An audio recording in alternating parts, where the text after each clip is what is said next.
The scene is set in the bowels of the Odyssey Theatre, within the vaults and the catacombs that is John Stanhope's domain, a twisting labyrinth of tunnels and false passageways filled to the brim with casks of long deceased vessels. Within the darkened corner, within the vaults and the cellars, John Stanhope paces towards a door. His footfalls echo ominously throughout the chamber, his cane tapping, creating a crescendo against the ever-beating drum of his footfalls. He comes across a door and, taking out a long-aged key, unlocks it with an audible crack. Light filters through to reveal a small form.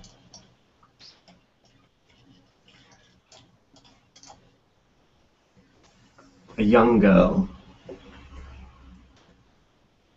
no older than 7, a long curly hair cast about her. She lays still and lifeless. Ash replete across her mouth, her skin pallid, as if like a corpse.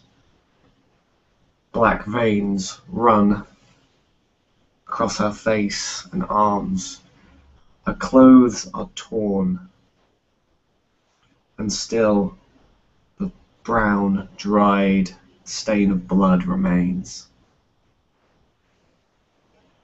John stands within the doorway and looks at the child for a long time, watching in morbid fascination at change in one so young. The little cherubim expression, the tiny hands and legs, as it twists the form, the curse of Cain running through her veins, the blood of kings finally taking another victim.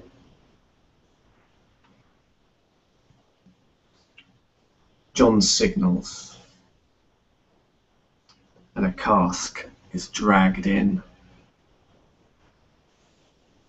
Tapping the keg, the cold vitae pours forth in thick droplets into a large bowl. Arise, child. It's time for you to see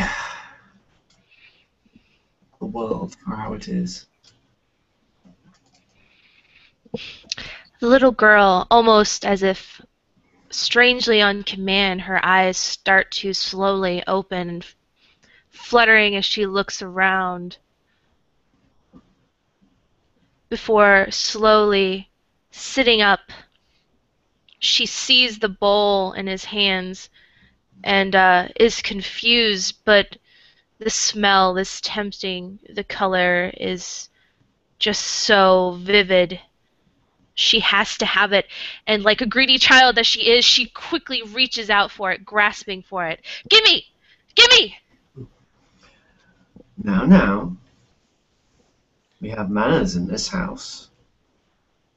And he touches her tenderly and tips the thick blood across her lips, guiding her hand towards her mouth. Slowly now. The control is hard for her. She's really hungry and just has no sense of it whatsoever. But she tries her best to, as she almost shakes trying to control it from just splashing it all into her face and eating as much as she can and just searching for more. Making actually quite a mess trying to control herself. It drips down her face a bit. John smiles. There is no true warmth there, but he has learned to fake it well. Puts out a handkerchief and wipes the child's face with mocking tenderness. He reaches out and another bowl is placed in his hand. Hungry work, being reborn. You may have your fill, for now until the end of time.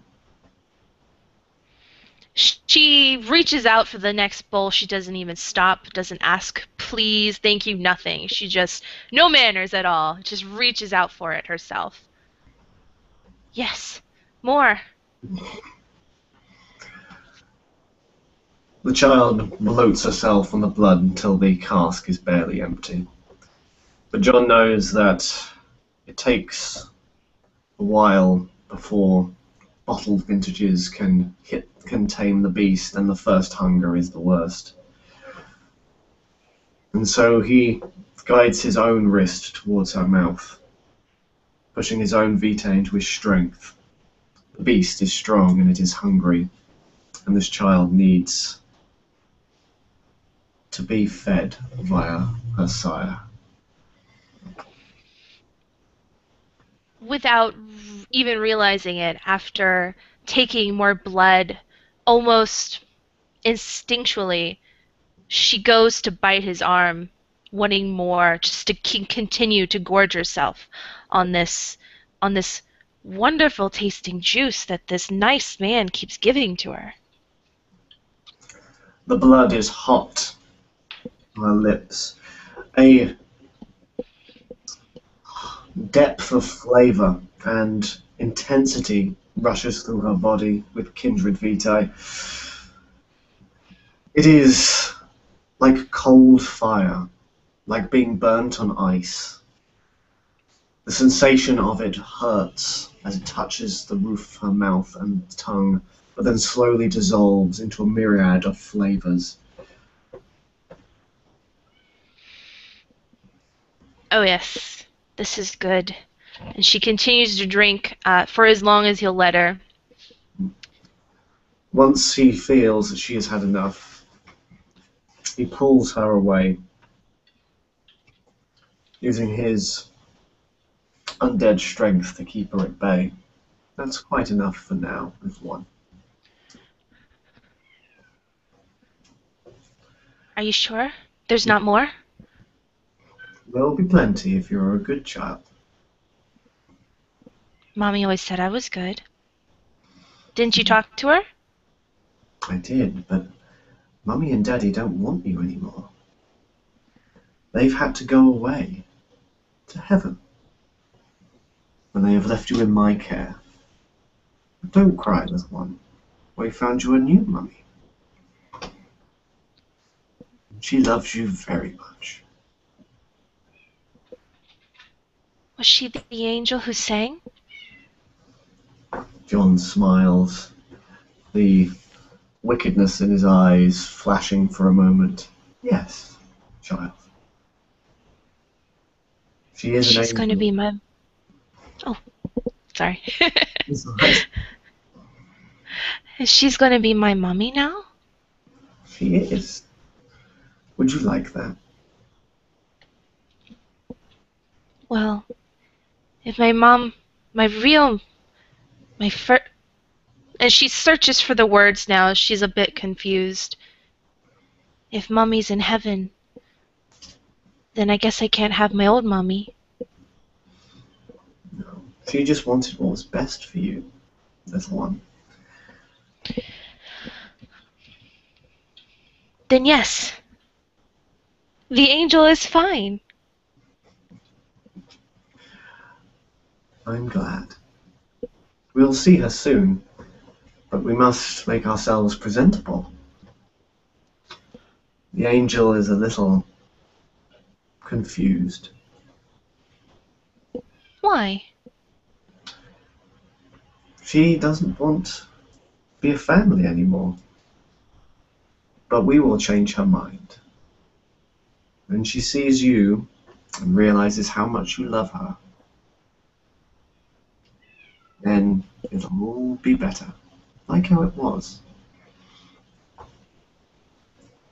she not feel like anyone loves her? Everyone loves angels. That they do. But sometimes angels get a little sad. And it is our job to make sure that they recognize how much we love them. Okay. What's your name, child? Katie. It's good to finally meet you, Katie. I'm John, and I am your father now. Oh. So you're... Did the angel help both Mommy and Daddy away to heaven? She did.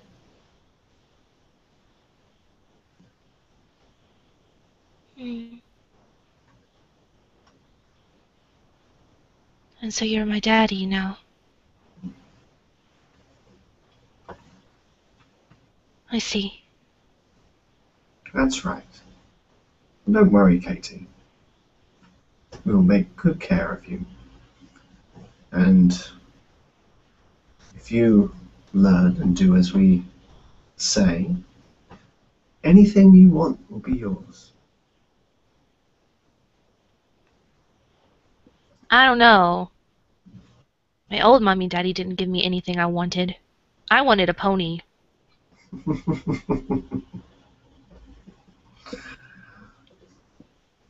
I'm sure we can find a pony.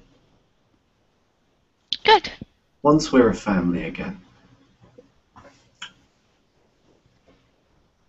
Come, let me show you to your new room.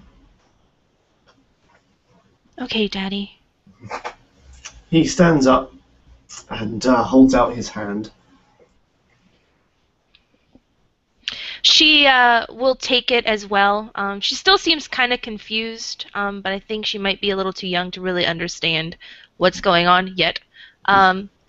While she takes his hand, she looks around again for more. What she doesn't realize is blood, but she's still looking for it. They wander down through the catacombs towards another cellar. This one has a low ceiling, but it has been redecorated so that of I suppose it's John's idea of a little girl's room. It's very replete with like little pleats and curtains, an old-fashioned Victorian doll's house, a tiny crib with wooden panels. Katie will go into the room and seem really excited at first. She thinks she's a princess now. She'll kind of run in squealing with laughter, looking at all the pretty pink things, kind of like your stereotypical little girl would. She'll immediately be, drawn to the dollhouse and just looking inside, picking up the little pieces and putting it back. Is this for me? Of course. Nothing but the best for my little princess. She giggles and laughs again and runs to the bed and climbs on top of it. She'll actually stand on the bed and then just kind of flop down on her back onto it. Still laughing and giggling while she's looking at it. Now, Katie, we need to get you out of those clothes. They've made a terrible mess. She'll kind of look down for a moment. Is it all like kind of raggedy and blood covered right now? Pretty much. Okay. This will kind of freak her out. She'll look at it and she'll be like, "What happened? I didn't do this. I'm not in trouble, am I?" No, of course not. You just fell down. We have plenty of new little dresses for you. And he goes over to one of the an old sort of like antique cabinet and opens it up and brings forth a very doll-like dress, like long, like pleats, like you'd see more a I suppose an old-fashioned like sort of 1920s little girl would wear with bonnet and Hmm. little booties. Again, she'll be a little bit excited because she's not equating it with old. She's equating it with like princesses and stuff. So she'll run over and kind of look through the clothes before like awkwardly starting to tear off her own clothes and try to put it on really poorly. John will help her into the clothes and undo the buttons. Now, it's been a big day for you, and you'll need your rest. But would you like to hear a story? If it means I don't have to sleep, I'm not very tired. No. You can spend some time playing with your toys. But Father has work to do. But I have just enough time to tell you a story. Okay. This is a story of kings and princesses. Okay. And it's a very important story because this is our history, Katie. You see, I am a king, and that makes you a princess.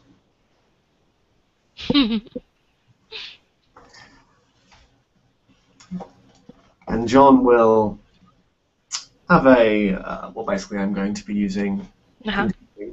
a child's self-control is going to be pretty low. I was thinking like one, or two if we're like being really generous. Hmm. And John's enchanting voice merit makes sure that he is very articulate. His story is very much in the sort of stylings of. It reminds you of like how what's his name? Stephen Fry reads the Harry Potter books. Hmm. Like complete with voices and old style language, as it tells the tale of the brave kings and queens of Vanatha and the various adventures. A child and dumbed down version, of course, but the message is very clear.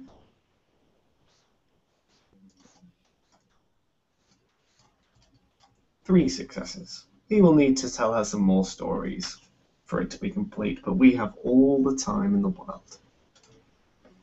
Now, is there anything I can get for you, Katie, before I leave? Well, more of that. I'm still a little thirsty, and I'd like to see the angel again. In time, my sweet, in time. We will have all the time as a family. But you are a thirsty girl. And he brings over one of the cakes. Takes a little bit of shifting. And then teaches her how to turn the spigot to fill up her sippy cup. Excellent. She will pay attention because she wants more, and she will fill it herself and start drinking again. That's very good. Such a smart little girl you are. That John rises, feeling very pleased with himself, and leaves the room, locking it behind him.